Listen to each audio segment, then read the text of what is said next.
Hello, my name is Alex Huneycutt. You might also know me as Radio Runner on the internet, and welcome to my YouTube channel.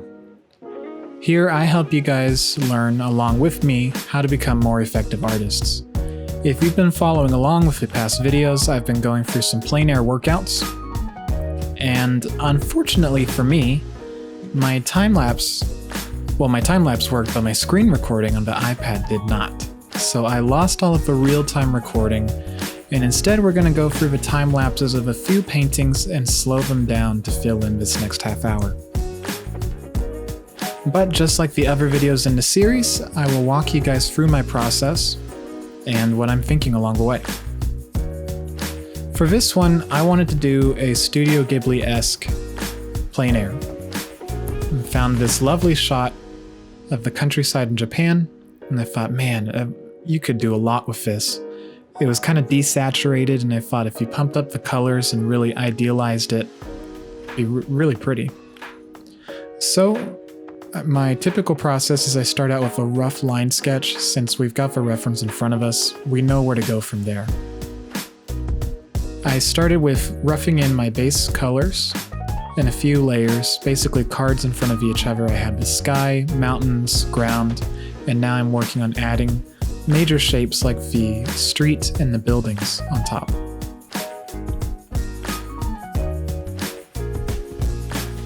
So as this is going, I am interpreting the colors that I'm seeing, and I had kind of a Ghibli reference pulled up on my iPad to the side, so I wanted to saturate my colors in a similar fashion.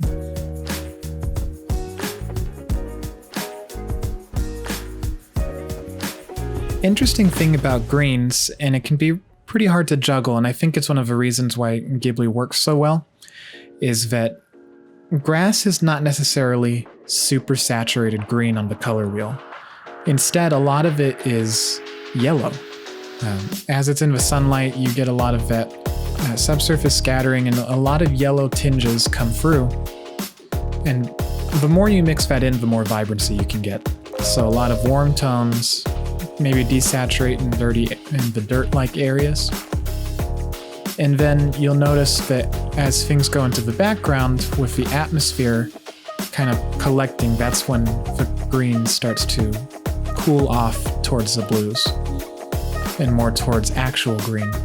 And it's pretty interesting to see how like the grass on the river in the background is more of a true green, but it looks so cool in relation to the grass in the front. So since this was a relatively quick plein air for myself, I took, I think, 4 hours total. I didn't want to really take all of the time to draw stuff out, but I knew that I could anyway. I just wanted to get it done for the day. So I found another image of these two girls walking their bikes home at a high school campus. I thought, oh, well, that's in a similar perspective, and that could work pretty well. So I lassoed them out and copied them into this scene, and I'm going to use those images to paint on top. I'll simplify them from reality, add more just base tones, and kind of make the light and the shadows more to a graphic read. What you saw me do there was I took the silhouettes of those girls walking and I projected them with a distortion tool and onto the ground. Set it to multiply and filled it in with a shadow color, so like a light blue on multiply. Next, I'm going through and detailing out this field. I've got some Studio Ghibli type brushes that I bought off of a pack from ArtStation, and they're really lovely. As I was working through this, I kind of learned myself, you can take grass brushes and with your dark and your light and your warm tones, really just layer them in and out. Throw in some dark, then overlap it with some light again. Then throw some dark in on top of that, then add the light back in. Because grass is constantly layered in and back and forth with itself, it will create shadows on itself. It's going to have lighter grass colliding and being in front of darker grass. So you go in and out, and you'll be able to have this nice balance of really natural grass. To get those shadows, I use the multiply setting and took a basic grass brush and just painted it in, then distorted into perspective. And I do the same just to get some of those edges more natural against the ground so that it's not, what is it? Like in a painting, everything can be really just there. The edges connect, but it's not really real how they connect with one another. So if you can think about shadows and pebbles and other things that transition into other things like the street to the grass, that'll help quite a bit.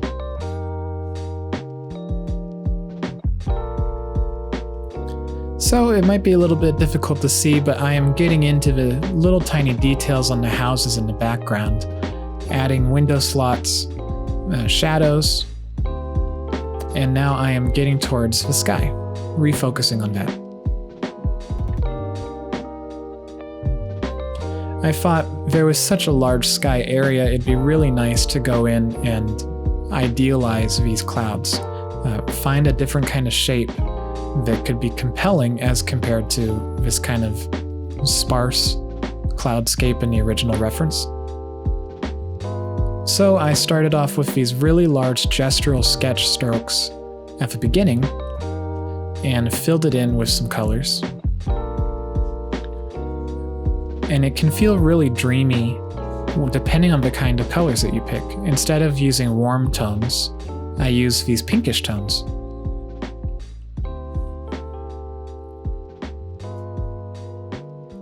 This was a bit of a battle for myself because I wanted to have a really detailed sky, but I was kind of juggling how much is there going to be on outside of the major shape. So you'll see me clean that up and kind of get rid of some stuff to taste, rearrange them so that there's a better balance of the main shape and the little one.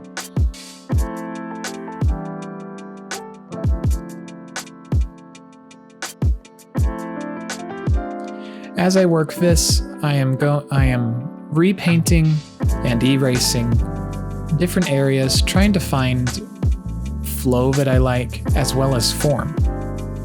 If it's just one big flat shape, then it's not going to be that compelling. You want it to feel like there is a lot of depth to these clouds. And so on the right side, I have it really light again.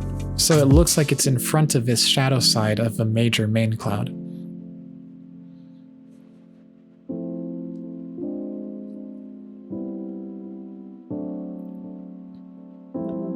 It can be hard to do, but it's one of the secrets to really feeling like your sky is expansive, is layering your clouds effectively. Once I kind of had the tones that I felt pleased with, I was starting to zoom in some. You can't really tell if it's time-lapse, but I was going to find my colors, and as I found the major masses that I want, I would eventually get in and refine them more.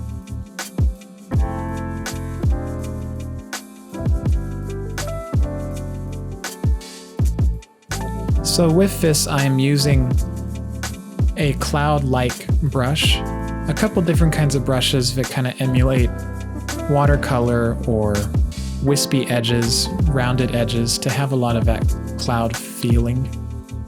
It would be difficult to get this kind of texture as quickly if you were just using a standard round brush.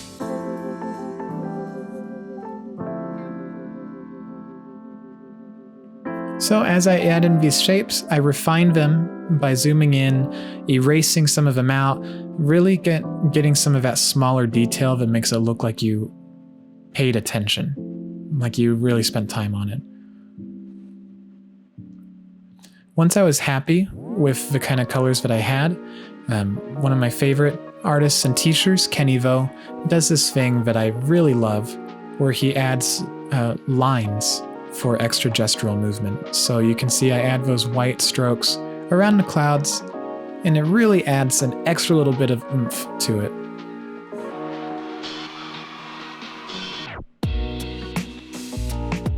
So yeah, that was that. That was my Studio Ghibli type painting. Next, I had taken my dog to the dog park, and this one I had looked at just from a building in front of me, so I had no photo reference. It's a bit of a different battle, because if you don't do it a lot, the main challenge is interpreting what you're seeing onto the canvas. It's been about a year and a half since I've last tried to do that, but I do have more of a grasp on how to use perspective and how to relay things into a scene. So this was alright. I just realized that I started out really zoomed in, and to get the scale that I needed, I had to expand my canvas and zoom out several times.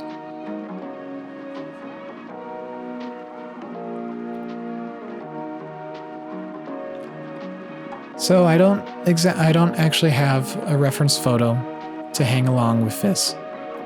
But what I did there was I painted in with a texture brush different hues of color and then projected it onto the grass to have some quick, just texture that looks like it's receding into the background. I was trying to work quickly because I didn't want to hang out at the park all day, and I used some cloud brushes and then simplified the shapes.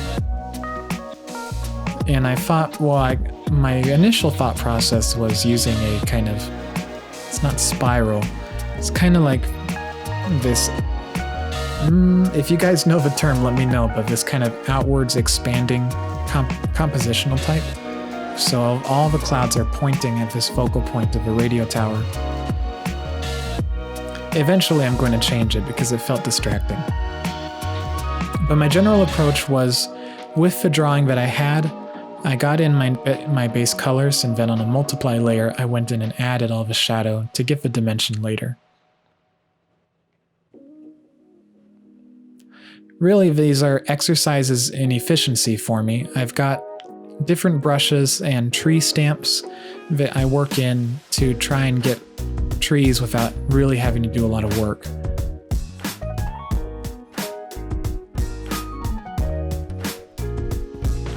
Just adding in a hill in the background and some extra trees that I had missed when I was observing the first time around.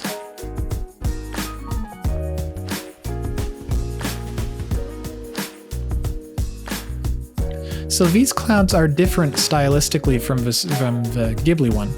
Here I am using a lasso to get in the big shapes, and then I go in and I kind of destroy it with my smudge tool and one of my favorite brushes.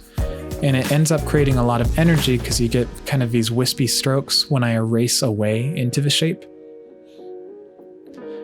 And I find it to be a pretty successful method because you start with a shape that you think will work, but then once you get into it and you start erasing and building on top of it, you're editing the shapes even more.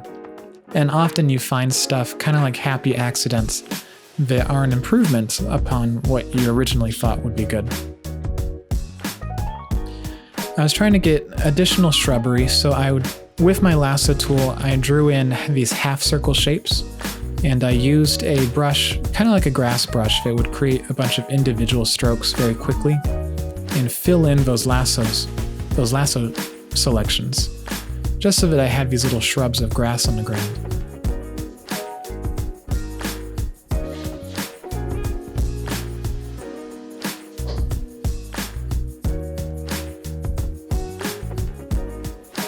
Because in plein airs and landscapes like this, it's often not necessarily the rendering or how nice something looks, but more about the composition and the amount of things in the environment that sell what the environment actually is.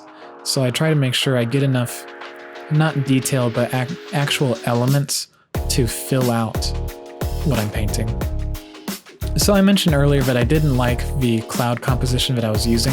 Instead, I go for this large white space with the clouds, and I'm just trying to find a pleasing amount of shadow side on underneath the cloud, balanced with some really light tones, so that radio tower can really speak for itself.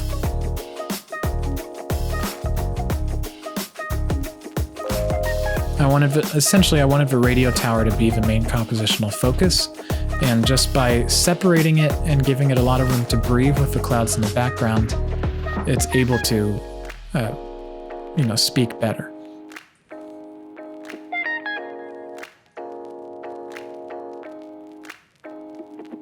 The rest is just fidgeting until you find things that you like, really. It was a lot of me smudging things out, connecting. I'm trying to think of rounding out the form, but it is a matter of adding some shadows, smudging them out, and seeing if you like it, and then calling it good. So that is painting number 2. And lastly, I will give you guys 1/3 time lapse that we will go through. And it's a different setting. It is a tropical island.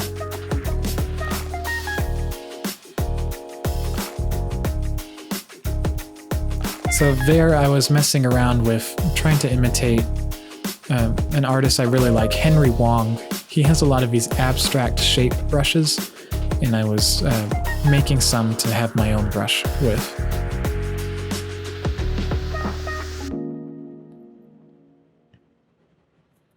I had a photo reference, but I was browsing through my downloads and saw that I could not find it anymore. And so unfortunately, we're just gonna have to go with my painting. But the process is the same. It's trying to work as efficiently as possible, so I get a really rough line sketch and work in my base layers on major flats. So I had a sky, ocean, and island layer. Then underneath I worked in the sand and the shallow water areas. You'll notice with the islands that I just added in the background, they're lighter in value and cooler. Again, it's big to encourage this, but atmospheric perspective is generally the concept that air is going to collect and be thicker the farther away it is, because you're seeing the density of it. Air has some density, and so it's going to collect the color of the sky. And so as things recede into the distance, you have air in the way, so things kind of get lighter in value, and depending on the color of the sky, if it's a blue sky, it'll get cooler. If you have a warm sunset, things will actually trend towards that sunset color. And purples and oranges.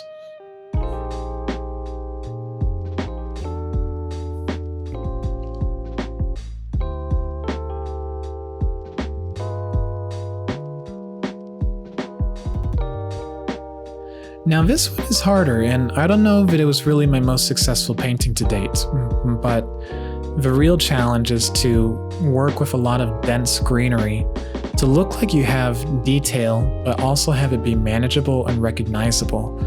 I'm not going to sit there for 8 hours and try to render out all of these rolling hills and stuff, so I have to think about how I'm going to address all of this stuff. And a lot of the times it comes down to simplification, simplification, simplification. Just how much can you reduce something down to a base shape? So you see me, I was really trying to challenge myself this time and just work with some geometric shapes and see what I could do. And trees and shrubs were represented by half circles and triangles. Areas in the water here were just some ellipses that I projected.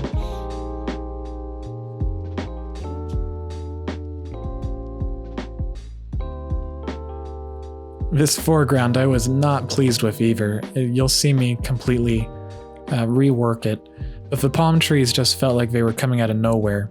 And then with the shrubbery underneath it, I just had to reevaluate. Everything was getting lost in value, and I didn't like what was going on there.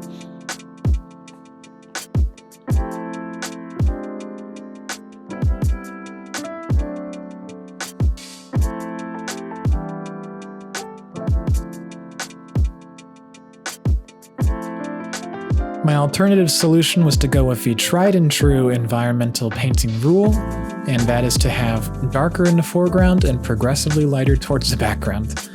It is frequently used for a reason. It is very manageable, makes sense. And generally, as things recede into the background, because of atmospheric perspective, things will get lighter, but they will also reduce in contrast. And so you will have less in darks, and the overall value range is going to be more compressed.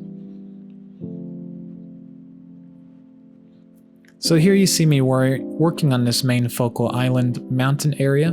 I added in some shadow shapes and rounded them off to look like the form was wrapping around better.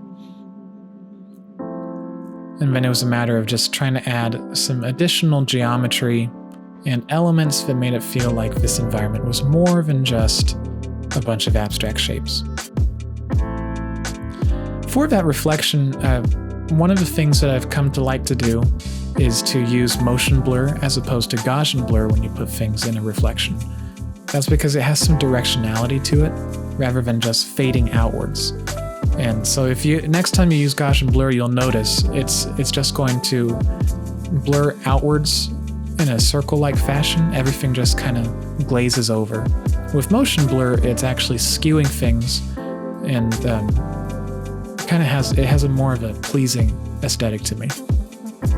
I can thank that to my instructor, Kenny Vo, as well. He's a big proponent of it. So continuing to work on this island, just adding some additional value and light shapes to show, again, it's not necessarily about the quality of your rendering, but about the geometry that's there. And with that, we have 3 paintings.